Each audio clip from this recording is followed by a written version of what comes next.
Olá, meu nome é Bárbara, eu sou advogada e esse é o nosso segundo episódio do nosso podcast. E hoje eu estou com uma convidada muito especial. Eu vou começar falando do assunto, que é um assunto muito relevante, que está muito em alta, que é o caso do burnout. E para falar sobre esse assunto, eu trouxe então a psiquiatra Débora. Eu vou falar o currículo dela, que é bem extenso também. A Débora, ela possui graduação em Medicina pela Escola Superior de Ciências da Santa Casa de Misericórdia de Vitória, possui residência médica em Psiquiatria pelo Instituto de Psiquiatria da Universidade Federal do Rio de Janeiro, possui mestrado em Saúde Coletiva pela Universidade Federal do Espírito Santo, em ênfase na área de epidemiologia, tendo pesquisado no tema dos transtornos de controle de impulsos. Possui título de especialista em Psiquiatria Geral e em Psiquiatra da Infância e Adolescência pela Associação Brasileira de Psiquiatria. Ei, Débora, é um prazer muito grande ter você aqui com a gente. E nós vamos então, como eu já disse, falar sobre esse assunto, que é o burnout. Então, Débora, como que você vê o burnout? Explica pra gente o que é o burnout. Boa noite, Bárbara. Eu que agradeço pelo convite. É para mim um prazer também estar com você aqui. E, na verdade, não só para falar sobre o assunto, que eu acho que é um papel importante que a gente tem, como sendo um profissional da saúde mental, você, né, também na sua área, de poder ajudar pessoas, trazer o conhecimento, de uma certa forma ser uma ferramenta, né, nesse mundo e ajudar as pessoas, mas também como duas ex-burnoutadas em processo de recuperação e vigilância constante. Sim. Eu acho que torna o tema ainda mais interessante, importante e relevante também, né? Porque a gente conhece a dor e, de uma certa forma, a gente vai ajudar de uma maneira ainda mais, uma maneira mais verdadeira, né? Sim. E eu, assim, quero começar falando do que eu penso que é o burnout. E não deixei muito você perguntar, mas vou começar do que eu acho que é o burnout, que eu acho que as pessoas meio que não conhecem, assim, complexo, né? É complexo. As pessoas às vezes acham que o burnout é uma depressão, uma ansiedade, ou um estresse, isoladamente. Teve um estresse no trabalho e, na verdade, o burnout não é nenhuma dessas três opções anteriores, né? Acho que o burnout é quando a gente tem, então, uma relação ruim com o trabalho em algum momento. Não que tenha começado assim, mas em algum momento essa relação com o trabalho ela vai ficando ruim e eu começo a apresentar uma série de sintomas, como, por exemplo, um cansaço excessivo. Eu não consigo descansar. Eu esgotei realmente as minhas fontes de energia e uma noite de sono, ou um final de semana, ou até um feriado não são suficientes para resolver esse cansaço que já virou uma fadiga crônica. Eu posso ter irritabilidade. E eu começo a ter uma perda de prazer, assim, com o meu trabalho, começo a perceber que talvez eu não estou rendendo muito e faço uma relação realmente negativa. E posso ter sintomas físicos outros, né? Tipo dor de cabeça, dores no corpo. Então eu já queria começar trazendo o que é o burnout para a gente já ir trazendo esclarecimento e as pessoas que já estão ouvindo o podcast já não precisam esperar tanto para já ouvir o que é. E aí eu queria, então, liberar você para continuar as perguntas aí, que eu nem deixei você falar direito. Não, que isso. Como a Débora disse, né, nós somos duas burnoutadas. Ex-burnoutadas em vigilância, em recuperação. Em recuperação. E uma coisa que eu noto, pelo menos pelo que eu passei, né, pelo que eu venho passando também, é a dificuldade que é a recuperação e como ela demora. Eu gostaria que você também falasse sobre isso, né? Como que é essa recuperação do burnout? Quanto tempo demora para passar isso? Como que é que a gente faz para conseguir melhorar mesmo, né? Assim, a recuperação do burnout, eu acho que varia de pessoa para pessoa. Não tem nada mais justo do que até porque vai mudar o tipo de trabalho, né? E se você vai conseguir, de fato, fazer um tratamento eficaz. Porque o tratamento eficaz, como no caso do burnout, tem um nexo causal com o trabalho, né? Então, trazendo um pouco o que eu estava falando antes, você não é um estresse isolado, tá? Eu posso ter um evento estressante no trabalho, E aquilo se resolveu e tudo bem, eu vou abaixar o nível de estresse depois que eu resolver o problema, né? Então, esse é um estresse agudo, isolado. A depressão e a ansiedade têm causas mais amplas, né? Não necessariamente tem uma relação com o trabalho. E no burnout, não. Eu tenho uma relação de causa e efeito, de causa e consequência com o trabalho. Então, naturalmente, se aquele é um ambiente estressante, o tratamento ele vai passar pelo afastamento do ambiente estressante, né, do estressor de uma forma geral. Vai tirar férias, né? Eu tenho como ter um afastamento real do trabalho. Então, se eu tiver como ter esse afastamento, talvez durante um período aí pelo menos de 30 dias, eu diria, né? Eu posso começar, então, a pensar que eu estou tratando o burnout. Só que o tempo de tratamento do burnout ele está diretamente relacionado ao tempo que o burnout foi vivenciado. Então, quanto mais tempo eu fiquei em estado de estresse crônico, fadiga, quanto mais tempo aquilo me consumiu, o esperado é que eu demore mais tempo para melhorar, né? Então, geralmente, as pessoas que vêm com uma história de burnout, elas querem resolver o burnout com uma semana de férias. Recentemente eu atendi uma paciente, eu até lembrei de você no momento, porque a gente já tinha agendado, né, para gravar esse podcast, e aí ela começou a me relatar, eu falei, meu Deus, um caso que veio assim escrito do burnout, né?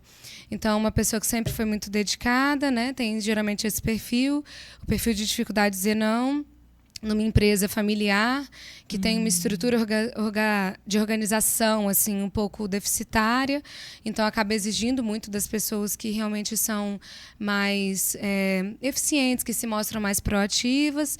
E ela falou assim, Débora, eu chego no meu ambiente de trabalho, eu já não tenho prazer mais, eu já chego, parece que eu estou num ambiente hostil. E assim, ela trabalha lá há 20 anos. E mais o que você tem sentido? Eu estou sentindo muita irritabilidade, meu sono não está legal, mas não tem um padrão, assim. Eu sinto que às vezes eu até durmo a noite toda, mas eu não descanso. Tá, e quando foi a última vez que você tirou férias? Férias, você chama o quê? Não, férias, tipo, pelo menos uns 30 dias, né? 20 dias que seja. Ano passado eu tirei acho que uns 2 dias, que daí eu emendei com o feriado e fui visitar meu irmão que mora fora.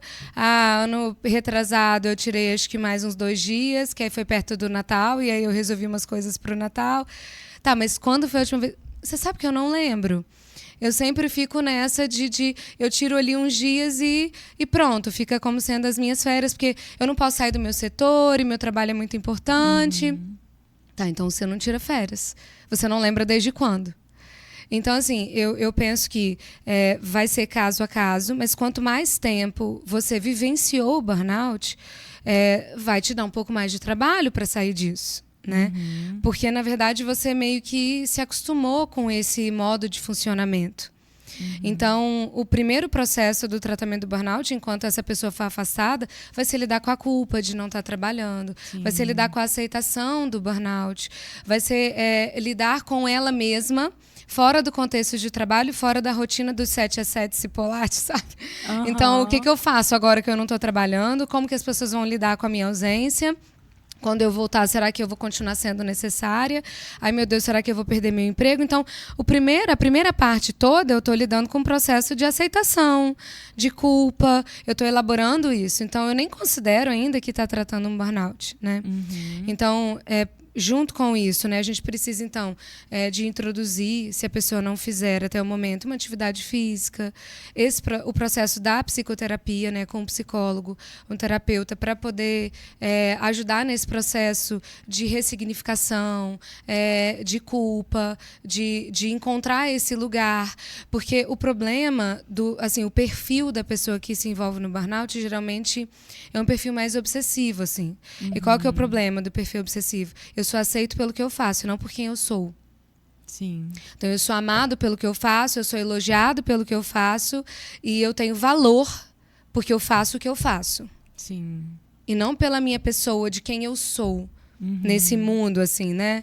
Então, a gente, dentro de casa, eu tenho valor como esposa, como mãe, como filha, que seja, mas no trabalho a gente facilmente confunde isso e entende que o nosso valor é só pelo fazer. Sim. Então, você precisa desse tempo para ressignificar, para poder realmente começar, de fato, o tratamento do burnout, né? Sim.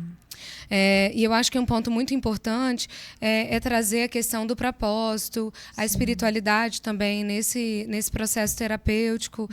Eu estava até lendo um artigo hoje, né, para trazer talvez algumas informações mais recentes, e teve uma revisão sistemática que foi publicada no finalzinho do ano passado, e eles assim tentaram compilar tudo que pode ser utilizado para tratar o burnout, porque como o burnout não é reconhecido como uma condição, uma doença psiquiátrica, mas sim uma condição ocupacional, fica difícil até executar artigos, trabalhos, né, estudos sérios.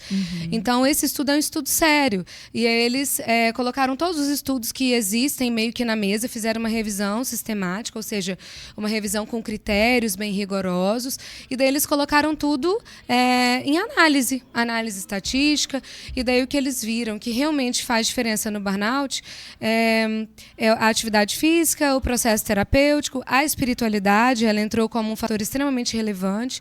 E eu acho que a espiritualidade ela tem um peso porque, na verdade, ela traz um propósito também. Sim. E a pessoa, quando não tem um propósito claro, ela vive a agenda produtiva das outras pessoas. Sim. Porque o nosso propósito tem que nortear a nossa agenda produtiva. Eu tenho que fazer o que faz sentido para mim, eu tenho que trabalhar no que faz sentido para mim, no que eu entendo que eu estou contribuindo na minha existência, né? Nesse mundo. Então, o meu propósito vai nortear a minha agenda e não o contrário. Então, quando eu não tenho um propósito claro, quando eu não tenho essa vivência de uma espiritualidade, eu também acabo vivendo a agenda de outras pessoas, e as outras pessoas vão ditar o meu valor e o que eu tenho que fazer. Sim. Então, se elas batem palma muito bem, Bárbara, nossa, seu trabalho é excelente. Eu tenho, então, um combustível para continuar fazendo mais e mais. E, às vezes, nem existe uma pressão real naquele momento. Mas só um jogo emocional de que elas perceberam que eu tenho essa carência, essa necessidade de uma afirmação. E, na verdade, elas meio que vão usar disso também para que eu seja uma pessoa mais produtiva, para elas, para o serviço, para a empresa, que seja. Às vezes não é nem numa maldade, às vezes é numa coisa meio que inconsciente, realmente, de estar ali estimulando, porque às vezes o próprio líder ou o próprio chefe também não tem uma relação saudável, né? Sim. Então ele coloca todo mundo no mesmo nível de trabalho, na mesma velocidade, né? E na mesma doença. Sim. Então, tem essa questão do perfil. E daí esse estudo ele segue falando que, além da espiritualidade, ele fala também sobre grupos terapêuticos, grupos dentro das próprias empresas para conscientização, né, e sobre a criação de limites, dentro ou fora do processo terapêutico, né, do processo psicoterápico, assim, de terapia com psicólogo. Porque o aprender a criar limites... ele é algo que é para a vida inteira, na verdade. É para os relacionamentos mais próximos, é para uma maternidade, é para as relações de trabalho, né? Então, assim, eu acho que o processo terapêutico ele vai passar por todas essas etapas e por esses conhecimentos, por essa psicoeducação toda. E aí, você vai levar 15 dias, 30 dias ou 6 meses? É o processo de cada um, é o tempo de cada um, né? E muitas vezes a medicação também pode entrar como um auxílio, porque às vezes a pessoa não está dormindo bem, às vezes ela tem uma irritabilidade muito marcada, está explodindo com as pessoas que ela gosta, que ela ama, e daí se arrepende, com isso certamente que se sente pior, o humor piora. Então a gente pode ter um remédio porque a memória fica muito ruim. Sim. É aquela queixa de, poxa, Débora, eu produzia muito, eu lia muito, e agora eu demoro, sei lá, 1 hora para ler um texto que eu leria em 15 minutos, eu tenho que ler e reler várias vezes. Então, assim, tem remédios que podem ajudar nesse desgaste. Mas uma coisa que as pessoas confundem quando a gente trata o burnout é assim, tá, eu vou tomar o remédio, então eu posso voltar pro trabalho, né? Então, não, eu tô tomando remédio, o remédio vai resolver. E, na verdade, o remédio ele não pode ser essa muleta para fazer você voltar mancando e com a muleta, sabe? Ele tem que ser... Ele precisa ser o tempo a mais que você precisa. Então, assim, ele vai te dar mais tempo para você elaborar, ou para você elaborar mais rápido, ou de uma maneira menos dolorosa, né? Então, o remédio é para ser um extra e um plus nesse processo, né? Sim. Débora, eu acabei de receber uma aula magnífica. Assim, eu estou muito feliz, porque eu acho que pouca gente tem acesso a tudo isso que você falou agora. né? Porque o diagnóstico também, ele é muito difícil. Sim. E se você não tem acesso a esse tipo de conhecimento, você nunca vai achar que é por causa desse ambiente. Você sempre vai levar para um lado de incapacidade sua. Sabe? A pessoa que passa pelo burnout e ela não sabe, ela não tem acesso a esse conhecimento, a tudo isso que você acabou de dizer, ela vai sentir como se fosse uma incapacidade dela, como se algo estivesse acontecendo com ela, que ela não sabe dizer o quê, mas que afeta a capacidade, né, e a funcionalidade dela. Então, assim, eu acabei de escutar coisas aqui, né, você falando para mim, e foi caindo fichas. Muitas fichas de coisas que eu passei, assim, isso eu fico até quase emocionada mesmo, porque a gente poder levar esse tipo de informação, eu acho que é o mais importante. É que as pessoas tenham acesso a isso e compreendam, né? Então, assim, para a gente tratar isso, como que vai ser? O que é preciso ser feito para tratar esse burnout? Acho que primeiro é reconhecer, né, Bárbara? Eu acho que é até legal. Você já comentou comigo numa outra oportunidade, né, quando a gente estava para definir esse tema. E eu acho até legal, talvez, você contar um pouquinho desse seu processo de diagnóstico. Eu acho que você teve um pouquinho de demora, né? Eu demorei. Então, acho que o primeiro passo é se reconhecer. Eu fiquei afastada quase um ano do meu trabalho, assim, que eu exercia, né, do meu trabalho como advogada. E eu só fui entender que eu estava tendo um burnout um ano depois, que eu fui compreender, né? Então, eu passei um ano, assim, em um estado depressivo mesmo.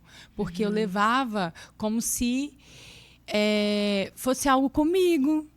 Entendeu? Como se eu não fosse mais aquela pessoa que trabalhava 12, 14 horas por dia, como se eu não aguentasse mais. Então, tem algum problema comigo, eu que não estou aguentando. Como se fosse certo eu trabalhar todas aquelas horas e eu viver aquele estresse que eu vivia. Não estava. O problema não estava no ambiente, o problema não estava no tanto de sobrecarga de trabalho. O problema estava na Bárbara que não estava aguentando. Então, isso me levou para um estado depressivo, né? E hoje eu tive que fazer muitos exames para também... Porque tem a B12, o cortisol, né? Todos esses hormônios e vitaminas do seu corpo, eles passam também a adoecer. Então... Sim. Eu demorei bastante para descobrir, né, que eu tinha isso e simplesmente quando eu comecei a ler sobre o burnout, eu comecei a... Então é isso que eu estou sentindo, isso é uma coisa que acontece realmente quando você tem uma sobrecarga de trabalho. E eu acredito que eu vivenciei muitas questões, principalmente assédio. Eu acho que o assédio... ele é muito sutil, né? E ele nunca parte de um lugar de perversão. Ele parte de um lugar de que, eu quero te proteger. Então, você tem que prestar atenção como você fala, como você se veste, como você se porta. E esse excesso de controle, acho que o excesso de controle vai causando um certo problema na gente mesmo. Entendeu? E, como você disse, por exemplo, a questão da memória. Eu vejo que a minha memória, ela tá... depois de um ano, mais de um ano, eu estou sentindo agora. Porque durante esse processo, eu poderia chegar nesse podcast e simplesmente me dar um branco. Eu não saberia continuar uma conversa porque o meu estado emocional não permitia. Então, eu vejo que o burnout é uma situação muito grave, né, que muitas pessoas estão passando. Então, hoje nós temos dados, e eu acho que esses dados são muito importantes também. Nós temos hoje mais de 470 mil pessoas no Brasil afastadas por causa de transtornos mentais. Não só burnout, mas de transtornos mentais. Então, assim, burnout é uma das causas também muito grandes. E o quanto é difícil também para o trabalhador comprovar né, essa questão que a gente está conversando agora, como que ele vai comprovar essa questão desse estresse crônico, entendeu? Então, Débora, você acredita que o burnout tem sido mais reconhecido e aceito pela sociedade e pelas empresas, ou ainda há um estigma em torno do tema? Assim, eu acho que está sendo mais aceito, mais bem aceito, até porque a gente tem aí a questão da NR01. NR01, que está para entrar em vigor, né? Ainda não entrou em vigor até onde eu sei, você até me corrige se estiver errada essa informação. E que ela entraria em vigor em maio desse ano, e aí eles prorrogaram por mais um ano para poder as empresas se adequarem. Né? Exatamente. Então, assim, eu acho que o fato de ter essa conversa, para ter gerado essa NR, eu acho que é sinal de que, de fato, tem tido uma conscientização da importância, da qualidade do ambiente, né? Das empresas, né? No geral, sejam grandes ou pequenas, no intuito de melhorar ou de prevenir a saúde mental realmente do trabalhador. E acho que isso é um pouco até pela questão dos afastamentos. Então, eu acho que não tem nem como as pessoas negarem, porque é algo que é explícito. Assim, tem muitas pessoas afastadas com um quadro de burnout. Então, existe. Né? Então, não é um médico que está falando, não são 10 médicos que estão falando. Nós temos, sei lá, 40 mil médicos falando. Se tem, no mínimo, 30 mil pessoas, 20 mil pessoas, que seja... Mas não é um profissional, são 20 mil profissionais falando que existe essa condição. Então, eu preciso ter um olhar. Por mais que, às vezes, eu tenha uma resistência, eu preciso ter um olhar. Eu acho que a gente está nesse momento. A gente está no momento que as pessoas estão, as grandes empresas, a própria... assim, até os políticos, né, eu acho que estão olhando para essa condição de uma maneira mais importante. Agora, eu queria abrir um parênteses, porque né, eu falei nós duas como duas ex-burnoutadas aí, mas, na verdade, eu sou profissional liberal, né? Sim. Então, o burnout que eu tive foi... teve a relação com o trabalho, mas, na verdade, eu estava até num momento de trabalho remoto. Então, foi no momento que eu adoeci. Eu tinha outros vínculos, mas eu atribuía ao trabalho remoto. Foi na pandemia. Então, eu precisava corrigir provas. Eu trabalhava em assim, vários lugares na assistência. Estava numa fase de transição, mas eu também trabalhava na parte acadêmica. E mesmo eu doente, enfim, com o marido com Covid, na época ele ficou internado, eu precisava corrigir provas, eu precisava entrar... Por quê? Porque é uma coisa que você resolve do seu lado, do seu notebook, enfim, você pode estar em casa. Então, como perdeu essa fronteira trabalho, casa, né, e trabalho / descanso, eu acho que a gente vive muito nessa iminência do burnout, mesmo quem é profissional liberal, porque perdeu essa fronteira, né? Então, eu posso trabalhar sentada no meu sofá, checando um e-mail, mas eu posso estar no trabalho, e ver um vídeo do YouTube. Sim. Então, assim, perdeu um pouco essa fronteira de eu fechei o escritório, cheguei em casa e agora eu estou descansando, né? Então, eu acho que a relação ela é adoecida com o trabalho. Você viveu um caso de assédio, eu não tenho a menor dúvida disso, você já compartilhou um pouco mais comigo, acho que começou até de uma forma bem sutil, mas depois acho que escancarou bastante, e eu acho que ele começa sutil na maioria das vezes, e depois realmente... vai escancarando esse assédio, que é quando a gente tem a oportunidade também de reconhecer, de perceber. Realmente, estou aqui para aprender com você também. Nós vamos trocar as figurinhas. Eu falo da minha parte, você também me orienta, porque eu acho que, por exemplo, eu recolho. E aí, eu posso entrar também para afastar do trabalho, caso eu tenha realmente um vínculo, para eu poder diminuir né, o meu ritmo de trabalho, para eu poder me afastar de alguma forma, né? Então, eu penso que essa relação adoecida com o trabalho muitas vezes tem, o assédio, mas às vezes nós mesmos que não sabemos dizer não para as demandas, né? Sim. Ou não sabemos o nosso limite, né? Por isso que eu falei que nós somos ex-burnoutadas em vigilância. Sim. Porque quem teve um burnout pode ter outro, né? Então a gente precisa realmente fazer o tratamento que a gente falou até agora, mas também ter essa vigilância para que não aconteça de novo, né? Sim. Eu acredito assim que para quem é trabalhador, existe toda essa questão, porque o trabalhador, quando ele sai, né? Então ele está adoecido e aí ele vai se afastar do trabalho. A questão maior é como que ele vai voltar para esse trabalho. Né?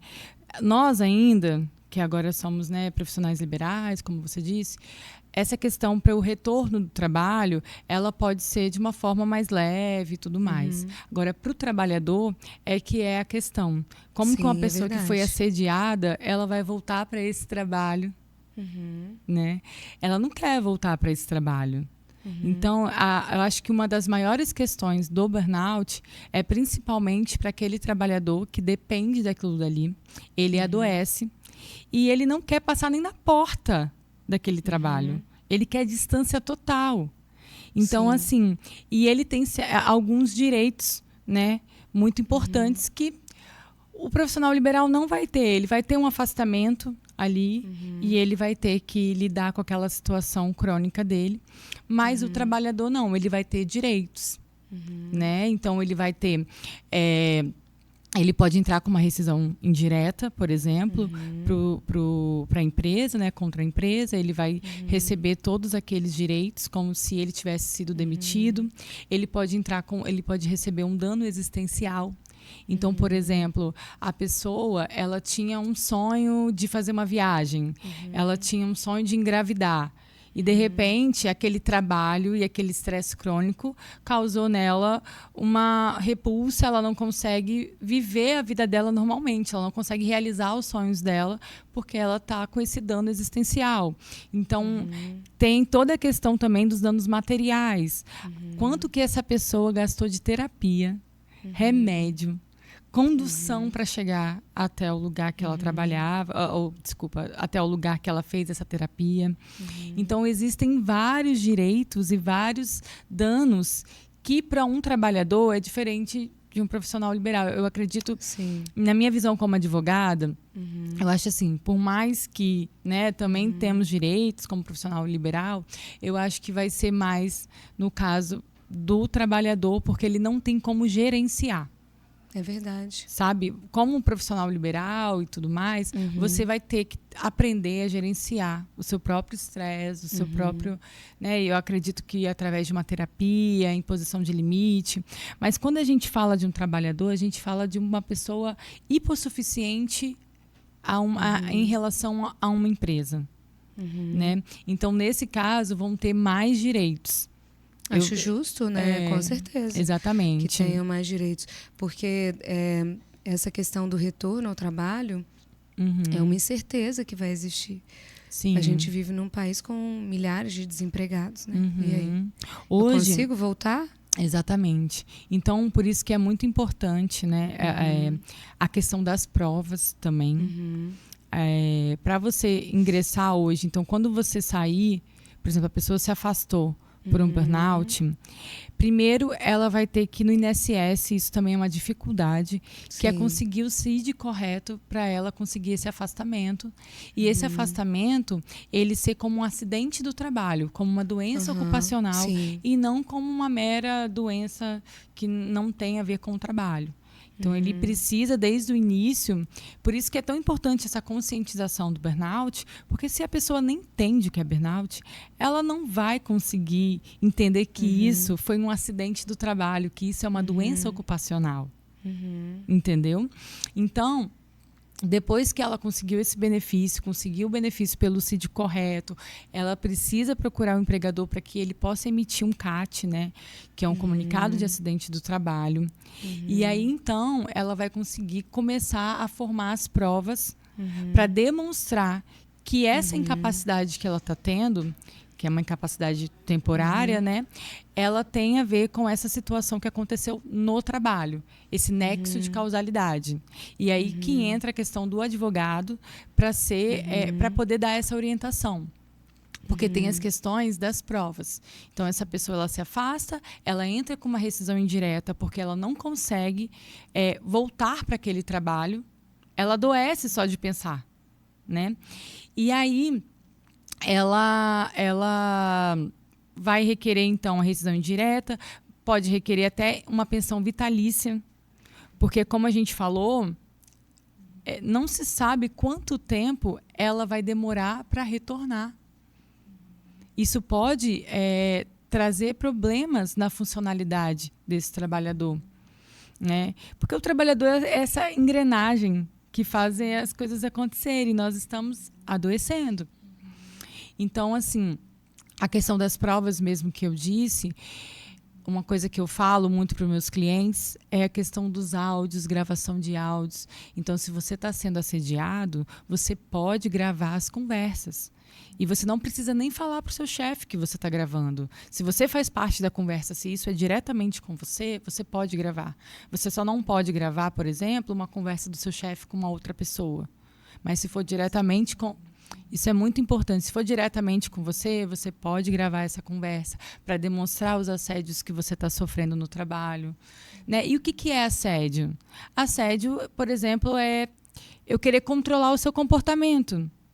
Eu dizer para você como que você tem que agir, o que você tem que falar, se sua roupa tá boa, se sua aparência tá boa, entendeu? Sobrecarga de trabalho, né?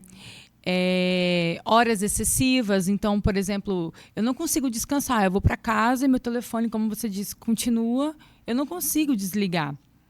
Quando você é um profissional liberal, ok, é para você. Mas, como você disse lá no início, né? Você vai estar vivendo a agenda do outro. Então, você passa a sua vida a viver a agenda do outro, né? Então, assim, por exemplo, também fotos também são importantes para a gente conseguir comprovar isso. Então, tem, assim, uma série de questões que é necessário aprender, tomar consciência, entender, para poder, então, comprovar isso. Entendeu? E outra pergunta que eu te faço agora para você também, Débora, como que você enxerga o futuro? Como que você vê no futuro com a questão da inteligência artificial e, né, acho que também tudo indo muito para o lado digital. Você acha que isso pode influenciar? Acho que essa daí dá mais um outro podcast, essa da inteligência artificial, mas eu vou tentar responder, assim. A gente tem expectativas muito pessimistas em relação ao número de empregos, né, atual, com relação à inteligência artificial. Então, a expectativa é pessimista no sentido de que muitos empregos poderiam facilmente ser substituídos pela questão da inteligência artificial, né? Então, isso é um risco que a gente corre, eu diria que na maioria das profissões. As profissões são menos ameaçadas são os professores, né? Em especial a educação infantil, mas os professores no geral. Profissionais da saúde, algumas especialidades menos do que outras, mas no geral eles consideram uma classe que seria preservada, e quem trabalha com tecnologia. Sim. Então, quem trabalha com TI no geral, com programação, com criação, né, de uma certa forma ali de aplicativos, né, quem trabalha com tecnologia, então, também estaria aí mais resguardado. Mas as demais profissões, a gente tem aí um grande desafio. Eu penso que ou a gente vai aprender a lidar com a tecnologia, ou a gente vai adoecer por várias formas, seja pela falta de emprego ou seja pelo uso excessivo, né, pelo uso nocivo. Acho que o nosso uso tem que ser consciente e a gente tem que ir aprendendo um pouco a cada vez mais que surge algum avanço, a gente tem que ir aprendendo, porque senão realmente a gente vai ficar para trás. Mas acho que no aspecto do burnout, eu não sei se eu vejo com bons olhos, assim, sabe? Porque até hoje toda a tecnologia que foi introduzida no nosso dia a dia, ela não reduziu as nossas demandas. Ela pode ter reduzido distâncias, ela pode ter aumentado a informação, ter facilitado o acesso à informação, ela pode ter reduzido algumas questões mais envolvendo logísticas. Mas eu acho que não melhorou a nossa saúde mental, pelo contrário, só piorou. Sim. Né? Então, eu olhando o que a gente viveu até agora com tecnologia, eu não teria uma visão muito otimista, assim, principalmente em relação ao burnout, porque quanto mais recurso você tem, mais formas eu tenho de falar com você, mais formas eu tenho de te acessar, mais formas você tem de trabalhar fora do seu tempo de trabalho. Vou até contar um último caso, que foi uma paciente que eu atendi recente também. Ela trabalhava na assistência, na saúde, na assistência, e ela foi promovida a um cargo de chefia. Só que nesse cargo de chefia ela coordena outras pessoas da mesma área que ela, mas ela coordena outras e ela passou a resolver então problemas mais burocráticos e ela passou a atuar com o telefone. Se antes ela atuava diretamente com os pacientes, né, com os parentes, ela passou a atuar com o telefone, com os outros profissionais que trabalhavam com ela sendo a líder. Só que o telefone dela toca à noite, toca cedo, logo cedo quando ela acorda, toca final de semana mesmo quando ela não está em trabalho. Sim. Quando ela estava na assistência, ela não tinha burnout.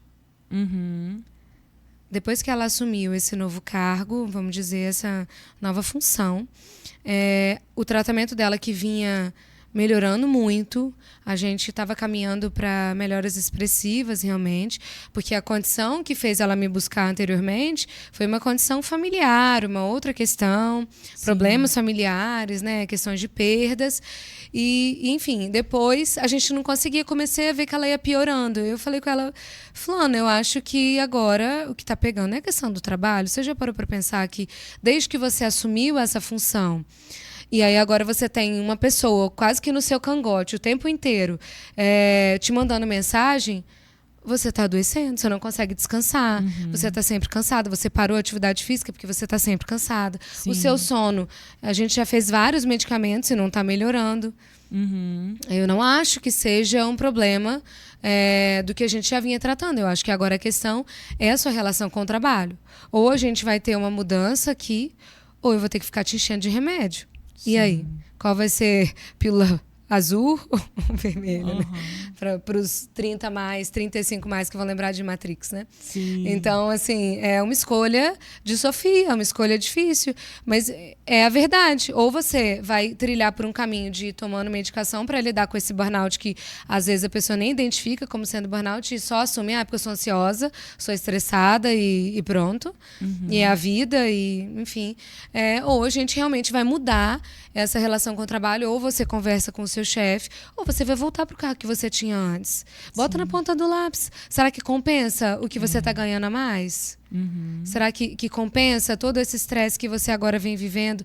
E você estagnou, a gente não tem tido melhoras, né? Sim. Então, eu acho que esse olhar realmente mais apurado para a gente até identificar, né, o burnout e para realmente poder traçar aí, procurar um advogado, Sim. procurar a doutora Bárbara, para poder dar seguimento nos seus direitos e no tratamento. Com certeza.